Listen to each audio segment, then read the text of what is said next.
Ngayon na ang takdang panahon upang magampanan ni Marian ang kanyang bagong tungkulin bilang isang reyna.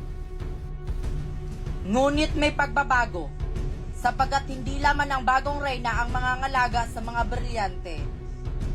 Paghiwalay-hiwalayin ko ito upang makasiguro ako na hindi ito makuha ng mga hator.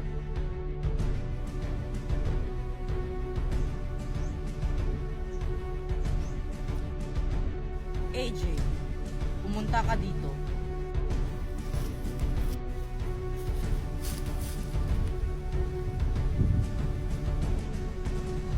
Pinagkakaloob ko sa iyo, ang brilyante ng lupa. Naway ingatan mo ito at wag na wag mong ipagpapalit kahit anumang bagay. Buhay ko may aking alay. Sinusumpa ko sa buong Encantadia.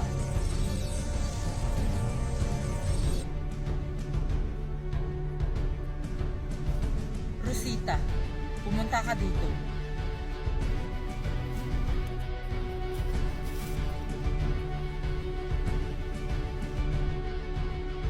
Ipinagkakaloob ko naman sa iyo ang brilyante ng tubig upang maging dalisay ang iyong puso at isip upang maging karapat-dapat ka sa brilyanteng ito.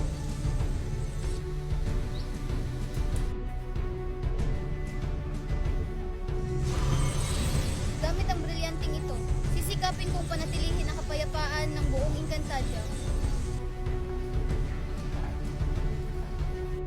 Marian, pumunta ka dito.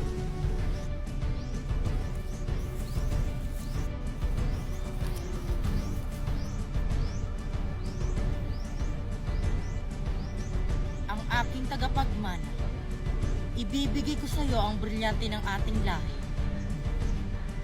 Ang brilyante ng hangin. Naway ipagpatuloy mo ang iyong pagiging mapagkalinga, mapagpalaya, at pagiging makatwiran. Hindi ko sisirain ang alaala ng aking ama. Kaya manalig kayo sa akin. Uunahin ko ang kapakanan ng Encantadia bago ang aking sarili. Joshua, aking pangalan.